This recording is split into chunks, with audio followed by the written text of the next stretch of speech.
Breaking news phone tapping case విచారణలో భాగంగా BRS MLC Naveen రావుకు సిట్ అధికారులు నోటీసులు జారీ చేశారు. కాసేపట్లో ఆయన జూబ్లీ హిల్స్ పోలీస్ స్టేషన్ లో విచారణకు హాజరు కానున్నారు. ఇప్పటికే పలువురు పోలీసు అధికారుల అరెస్టుతో వేడెక్కిన ఈ కేసులో ఇప్పుడు రాజకీయ నాయకుల విచారణ మొదలవ్వడం సంచలనంగా మారింది.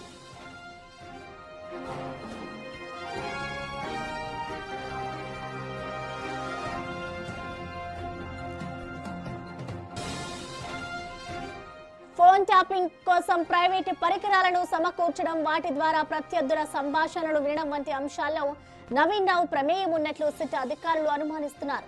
ఇప్పటికే ఈ కేసులో అరెస్ట్ అయిన నిందితులు ఇచ్చిన సమాచారం ఆధారంగా అధికారులు లోతైన విచారణ చేపట్టనున్నారు. అసలు ప్రైవేట్ డివైస్లను ఎక్కడి నుంచి తెచ్చారు, ఎవరి ఆదేశాల మేరకు ఈ ట్యాపింగ్ జరిగింది అన్న ప్రశ్నలకు నేడు సమాధానం దొరికే అవకాశం ఉంది.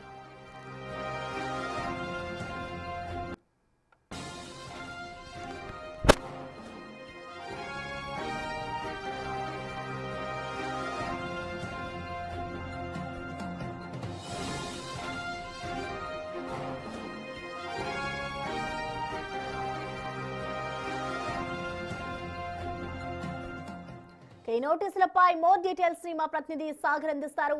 సాగర్, మనం చూస్తున్నాం ఫోన్ ట్యాపింగ్ అంశానికి సంబంధించి నవీన్ రావుకి కూడా అటు అధికారులు నోటీసులు జారీ చేశారు కాబట్టి ఇవాళ ఆయన విచారణకి హాజరవుతున్నారు. అసలు ఓవరాల్ గా నోటీసులకు సంబంధించిన డీటెయిల్స్ ఎలా ఉన్నాయి సాగర్? ప్రసన్న, జూబ్లీహిల్స్ పిఎస్లోని సిట్ కార్యాలయానికి కొద్దిసేపటి క్రితమే బీఆర్ఎస్ ఎమ్మెల్సీ ఫోన్ ట్యాపింగ్ కేసులో విచారణకు హాజరయ్యారు. తనతో పాటు జూబ్లీహిల్స్ ఎమ్మెల్యే మాధవరం కృష్ణారావు కూడా వచ్చారు, తన అనుచరులతో కలిసి వచ్చారు. కానీ నవీన్ రావు ఒక్కడనే సిట్ అధికారులు పోలీసులు లోపలికి అనుమతించారు. సో నవీన్ రావు కొద్దిసేపటి క్రితమే సిట్ జూబ్లీహిల్స్ పోలీస్ స్టేషన్లోని 2వ అంతస్తులోని సిట్ కార్యాలయానికి చేరుకున్నారు. ఇప్పటికే సిట్లో సభ్యుడిగా ఉన్నటువంటి ఏసీపీ వెంకటగిరి ఆధ్వర్యంలో ఈరోజు విచారణ జరిగే అవకాశాలు కనిపిస్తున్నాయి. ఉన్నతాధికారులు కూడా ఈరోజు జరిగే విచారణకు వచ్చే అవకాశాలు కనిపిస్తున్నాయి. అయితే కీలకంగా మొదటిసారి రాజకీయ నేతలను ఫోన్ ట్యాపింగ్ కేసులో విచారిస్తున్నారు. ఇప్పటివరకు కొంతమంది నేతలని సాక్షులుగా విచారించారు, వాళ్ళ యొక్క స్టేట్మెంట్ రికార్డ్ చేశారు. కానీ ఇక్కడ బీఆర్ఎస్ ఎమ్మెల్సీ నవీన్ రావుని కీలకంగా నిందితులు ఇచ్చినటువంటి స్టేట్మెంట్ ఆధారంగా విచారిస్తున్నట్లుగా కూడా తెలుస్తోంది. ఫోన్ ట్యాపింగ్ కేసులో A1గా ఉన్నటువంటి ప్రభాకర్ రావు, ప్రణీత్ రావు, ఇటు మరోవైపు శ్రవణ్ రావు, వీళ్ళిద్దరి స్టేట్మెంట్ ఆధారంగా ఈరోజు బీఆర్ఎస్ ఎమ్మెల్సీ నవీన్ రావుని విచారిస్తున్నట్లుగా కూడా తెలుస్తోంది. అయితే గతంలో ఫోన్ ట్యాపింగ్ బీఆర్ఎస్ ప్రభుత్వంలో పెద్ద ఎత్తున సంచలనం సృష్టించినటువంటి ఈ కేసులో బీఆర్ఎస్ ఎమ్మెల్సీని సిట్ విచారించడం అనేది కొంత ప్రాధాన్యత ఈ కేసులో సంచరించుకుందని చెప్పుకోవచ్చు. ఎందుకంటే ఫోన్ ట్యాపింగ్ కేసులో మావోయిస్టులతో సంబంధాలు ఉన్నాయని రాజకీయ నేతలను టార్గెట్గా చేస్తూ ఈ ఫోన్ ట్యాపింగ్ వ్యవహారం జరిగినట్లుగా కూడా సంచలన విషయాలు ఈ కేసు దర్యాప్తులో బయటకు వచ్చాయి. అయితే అందులో భాగంగానే మరి నవీన్ రావు ఎవరికి ఆదేశాలు ఇచ్చారు? ఎందుకంటే నవీన్ రావుకి సంబంధించినటువంటి గెస్ట్ హౌస్ జూబ్లీహిల్స్లో ఉంది.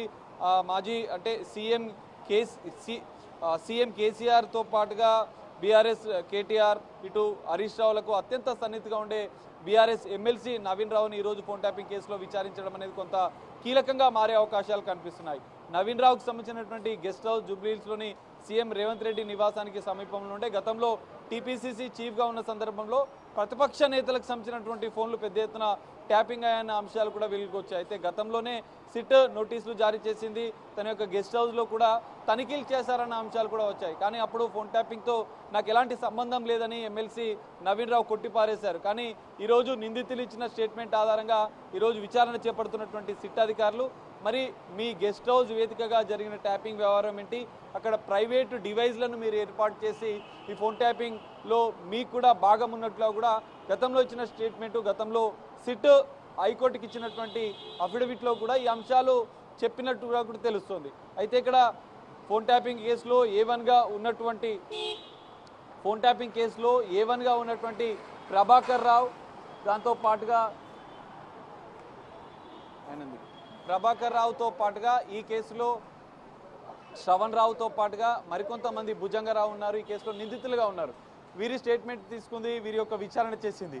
అయితే ఇక్కడ భుజంగరావు, ప్రభాకర్ రావులు జూబ్లీహిల్స్లోని నవీన్ రావు ఎమ్మెల్సీ నవీన్ రావుకి సంబంధించినటువంటి గెస్ట్ హౌస్లో భేటీ అయినట్లుగా కూడా తెలుస్తోంది. మరి ఇందులో ఇలాంటి సమావేశాలు జరిగాయి, ఎవరి ఆదేశాల మేరకు మీరు ఈ ఫోన్ ట్యాపింగ్లో భాగస్వామయ్యారు, మరి అధికారులకు ఫోన్ ట్యాపింగ్ సంబంధించినటువంటి ఎస్ఐబి చీఫ్గా ఉన్న ప్రభాకర్ రావుకి కావచ్చు, భుజంగరావుకి కావచ్చు, శ్రవణ్ రావుకి కావచ్చు, సో మరికొంతమంది కూడా సిట్ విచారణకు హాజరవుతున్నట్లు కూడా తెలుస్తుంది. ఇప్పటికీ ఒకరు ఎమ్మెల్సీ నవీన్ రావు కోసం క్రితమే వచ్చారు, ఇంకా మరికొంతమంది ఒక బ్యాగ్ కొన్ని డాక్యుమెంట్స్ కూడా తీసుకెళ్తున్నట్లుగా కూడా మనం విజువల్స్లో చూడొచ్చు.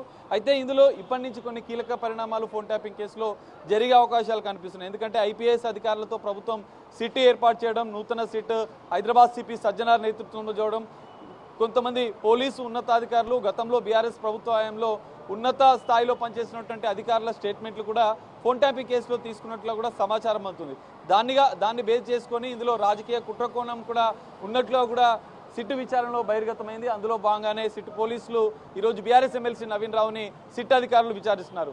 విచారణలో ఎలాంటి అంశాలు వస్తాయి, ఆధారాలు ఏమున్నాయి అనేది కూడా ఈరోజు బయటకు వచ్చే అవకాశం కనిపిస్తుంది. విచారణలో ప్రధానంగా మీ గెస్ట్ హౌస్ వేదికగా జరిగినటువంటి ఫోన్ ట్యాపింగ్ వ్యవహారం, మరి గతంలో ఫోన్ ట్యాపింగ్ కేసులో నిందితులుగా ఉన్నటువంటి ఎస్ఐబి మాజీ చీఫ్ ప్రభాకర్ రావు, భుజంగరావు, శ్రవణ్ రావు వీరంతా కూడా మీ గెస్ట్ హౌస్లో వరుసగా సమావేశాలు నిర్వహించారు. ఎందుకు నిర్వహించారు? ఫోన్ ట్యాపింగ్ వ్యవహారం అనేది కొంత ప్రైవేటు డివైజ్లను మీ గెస్ట్ హౌస్లను ఏర్పాటు చేసి ఫోన్ ట్యాపింగ్ వ్యవహారం జరిగినట్లు కూడా ఆరోపణలు వస్తున్నాయి. దానికి సంబంధించినటువంటి కొన్ని ప్రశ్నలను అయితే ఇప్పటికే సిట్ అధికారులు నవీన్ రావు కోసం సిద్ధం చేసినట్లు కూడా తెలుస్తుంది. మరి విచారణ అనంతరం ఎలాంటి అంశాలు వెలుగుకు వస్తాయనేది చూడాలి. కొత్తగా ఫోన్ ట్యాపింగ్ కేసులో రాజకీయ కుట్రల అంశం అనేది తెర మీదకి వచ్చిన నేపథ్యంలో మరి ఎవరి ఆదేశాల మేరకు ఇదంతా జరిగిందనేది చూడాల్సిన అవసరం కనిపిస్తుంది. బీఆర్ఎస్ ప్రభుత్వంలో సంచలనం సృష్టించినటువంటి ఈ కేసులో బీఆర్ఎస్ ఎమ్మెల్సీనే నేరుగా సిట్ విచారిస్తున్న నేపథ్యంలో కొంత ఈ విచారణ అనేది ప్రాధాన్యత సంచుకుంది.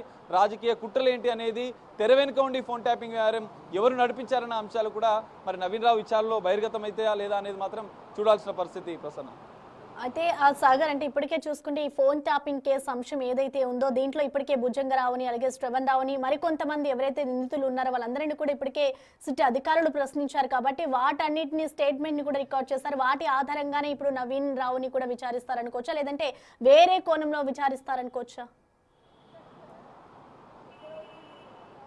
ప్రసన్న, ఖచ్చితంగా. ఎందుకంటే ఫోన్ ట్యాంపింగ్ కేసులో మనం చూసుకుంటే సిట్లోని 2వ అంతస్తులో ప్రస్తుతం నవీన్ రావుని సిట్ అధికారులు విచారిస్తున్నారు.